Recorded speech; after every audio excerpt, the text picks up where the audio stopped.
Acara ini disponsori oleh Pamirsa pengelimbakan COVID-19 nasional keuningin mewali tedun ring tanggal siki Agustus sani lintang wilangan ipun mekatah tigang talian diri. Radis pasien padem keuningin mewawah.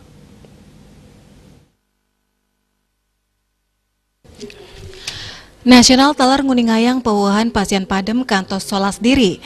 Sampun kutus raine wilangan pasien padem COVID-19 munggu ring dasan diri. Asa punika talar nganinin pewuhan pasien kenak, keuningin ngelangkungin wilangan kasus anyar. Anut saking data Kementerian Kesehatan nyinayang penincapan kasus COVID-19 kantos langkungan tigang talian diri. Raris pasien kenak wenten langkungan petang talian diri. Selanturnya nih pasien padem keuningin mawawah solas diri.